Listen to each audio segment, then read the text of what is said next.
आप देख रहे हैं मधेपुरा लाइव न्यूज और मैं हूं अमित कुमार। अभी हम बीएनएमयू कैंपस के अंदर हैं और आज हमारे साथ एएसएफ के छात्र नेता हर्षवर्धन राठौड़ जी हैं और इनसे आज इस बात पर एक जानकारी लेंगे कि खास करके बीएनएमयू विवादों से पुराना रिश्ता रहा है और ताज़ा प्रकरण बीएड मामला का है।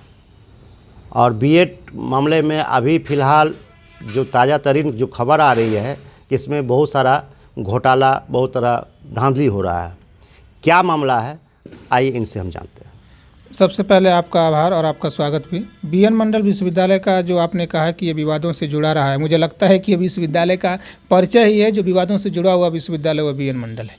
इसमें लगातार कई नया विवाद आता रहता है। अभी हाल का जो सबसे नज़दीकी जो विवाद है बीएड प्रकरण है, जिसको लेकर हम लोग लगातार संघर्ष कर रहे हैं। इसमें अगर कुल मिलाकर समझा जाए सेंटर में लेकर के, तो बीएड में हुआ क्या है कि विश्वविद्यालय के वरीय पदाधिकारियों के भाई भतीजावाद के चक्कर में, अपनों के लाभ पहुंचाने के चक्कर में 100 के जगह 110 बच्चों का एडमिशन हो गया। और जब मामला फूटता नजर आ रहा है तो अब जो 10 बच्चे हैं जिनका कोई पैरवीकार नहीं है, जिनका कोई नहीं है, जो सामान्य बच्चे हैं, उन पर दबाव डाला जा रहा है कि आप एक आवेदन लिखिए और उसमें लिखिए कि गलती से हमारा अकाउंट में पैसा चला गया, आपको तब पैसा वापस किया जाएगा। कुछ बच्चे ये आवेदन दे चुके हैं डर के मारे, जो सामान्य बच्चे हैं, लेकिन कुछ बच्चे कह रहे हैं कि हम क्यों दें जब हम सारी अर्हता पूरी कर रहे हैं। आपने हमसे कहा कि हम एबल हैं, हम सक्षम हैं, हम उस योग्य हैं, तो हमने 3000 दिया, फिर उसके बाद 56,000 दिया, फिर हम क्यों स्वीकार करें गलती से हमने पैसा दिया।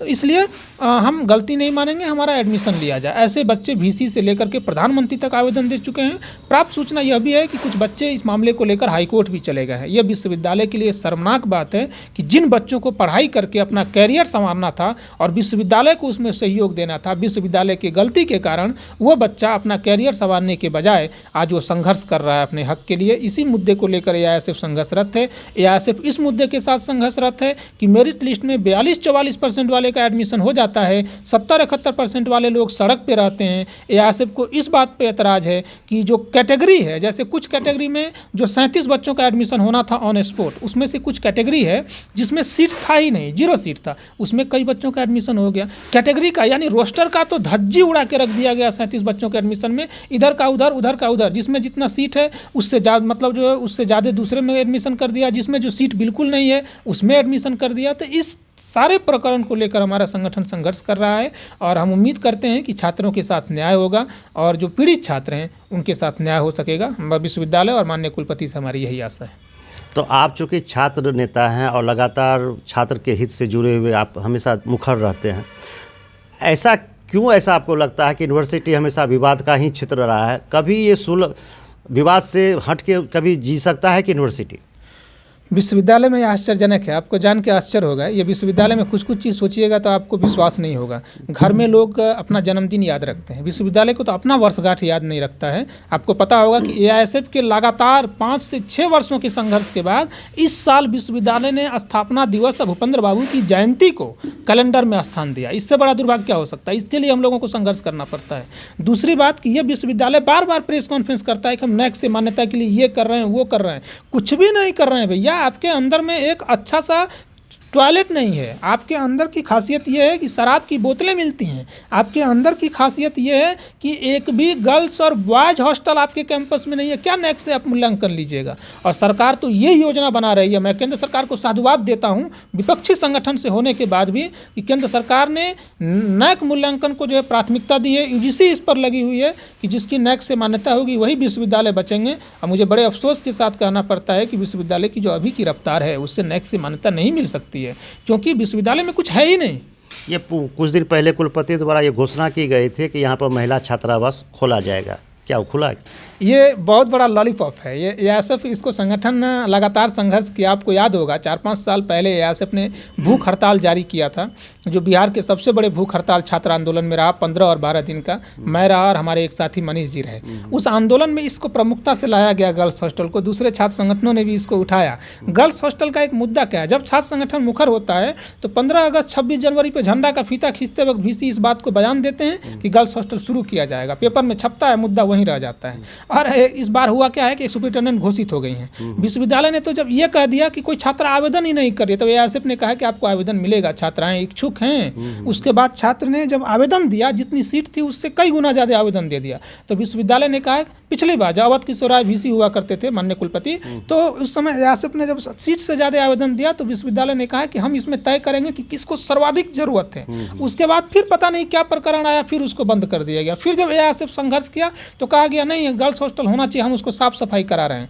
भैया ये साफ सफाई करा रहे हैं, ये करा रहे हैं, वो करा रहे हैं, क्या होता है? 26 जनवरी की तैयारी 2 दिन में पूरी हो जाती है पूरे कैंपस की, और एक गर्ल्स हॉस्टल साफ सफाई करने में कितना लगता है? आप यूनिवर्सिटी को बेहतर ढंग से जानते हैं, एक जानकारी आपसे चाहिए कि ये जो महिला छात्रावास का जो सुपरिटेंडेंट की जो बहाली की गई थी, क्या उसकी बहाली हो गई है?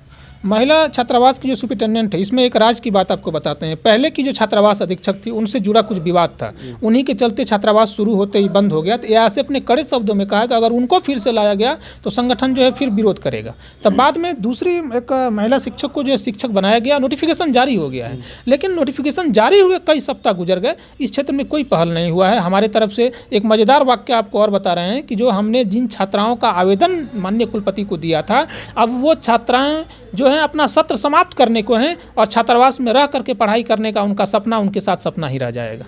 तो अभी जो महिला छात्रावास में जो सुपरिटेंडेंट के पद पर जो बहाली हुई है, तो उनका जो सैलरी होता है वो सैलरी चालू हो गया है कि अभी वैसे ही अभी है? इसमें जहाँ तक मुझे जानकारी है कि सैलरी का प्रावधान नहीं होता है, वो उनको एक विशेष जिम्मेदारी है, सैलरी उनको पद के अनुसार मिलता है, विश्वविद्यालय उनकी अलग अलग जिम्मेदारी ले सकता है, लेकिन उनका कार्य जो है शुरू हो चुका है। मेरे कहने का ये आशय है कि कहीं यहाँ पर पैसे का दुरुपयोग तो नहीं हो रहा? नहीं, ऐसा कोई दुरुपयोग नहीं है। नोटिफिकेशन वगैरह जारी कर दिया गया है। एक दिन सुनने में आया था कि माननीय कुलपति महोदय ने भ्रमण किया था गर्ल्स हॉस्टल का, और वो भ्रमण किया तो भ्रमण तक ही सीमित रह गए, और उसके बाद कहा गया कि जो सुपरिटेंडेंट को हमने आदेश जारी किया, सुपरिटेंडेंट को आदेश भी जारी किया गया कि आज से पहल करें। जी, ये न्यूज़ को मेरे ही चैनल से प्रमुखता से, लेकिन अभी तक पता नहीं अब पहल करने में अब क्या लेट है। इतने दिन गुजर गए, सप्ताह गुजर गए, हमें भी इंतजार है कि पहल हो। वैसे अब लगता है कि एक बार विश्वविद्यालय फिर से किसी बड़े आंदोलन और बड़े अनशन का जो है इंतजार कर रहा है, और मुझे लगता है कि बीएड, गर्ल्स हॉस्टल और SC ST फ्री एजुकेशन, इन मुद्दों को लेकर के एक बार बड़े आंदोलन की विश्वविद्यालय में ज़रूरत है।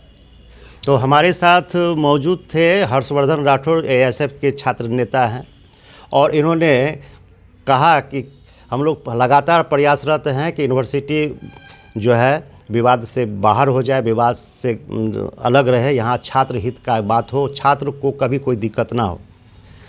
लेकिन इनके कहने के अनुसार लगता नहीं है कि ऐसा होने वाला है। लगातार दर घोटाला होते जा रहा है, कोई सुनवाई नहीं हो पा रही है। छात्र नेता सभी लगे हुए हैं कि छात्र का हित कैसे हो,